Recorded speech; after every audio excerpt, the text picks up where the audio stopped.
आशिक पागल हो जाते हैं प्यार में, और बाकी कसर पूरी हो जाती है इंतजार में।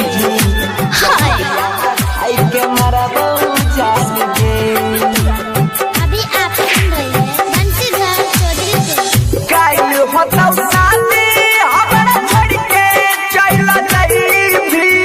क्या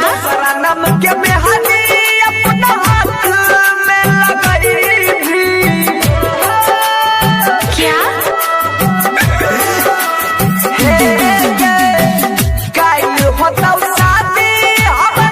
अच्छा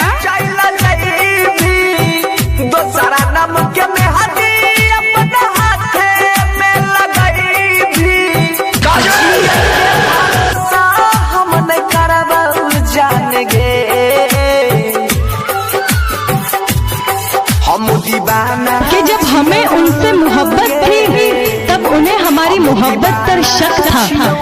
जब हमें उनसे मोहब्बत थी तब उन्हें हमारी मोहब्बत पर शक था। जब उसे एहसास हुआ मेरी मोहब्बत का, तब मुझ पर किसी और का हक था। हमारा जैसा कहीं भी क्या दिखाई के मारा बहु जान गे।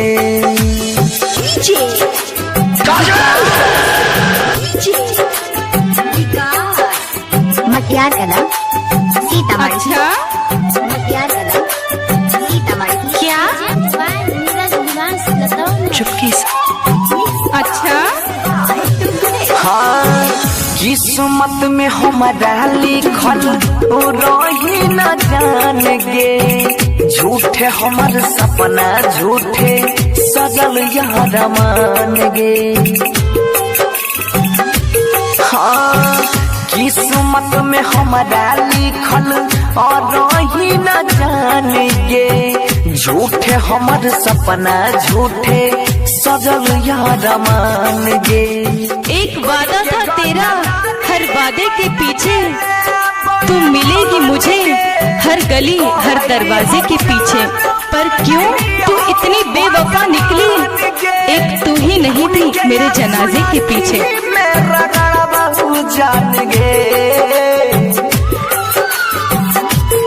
हम दीवाना छियौ गे, हम दीवाना छियौ हमारा जे सतई भी जोहरिया खाई के मारा बहु जान गे।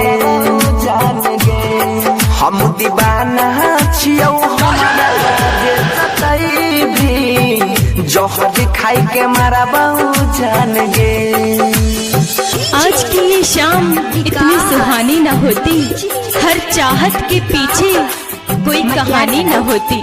कुछ तो असर जरूर होता है प्यार में, वरना गोरी राधा सांवले शाम की दीवानी न होती। हाँ हाँ हम नहीं जाना लिया हुए दाना बन भी कठोर गे। हमारा छोड़ के दोसरा संग में बसाइले भी घोर गे। हाँ हम नहीं जाना लिया हुए दाना बन भी कठोर गे।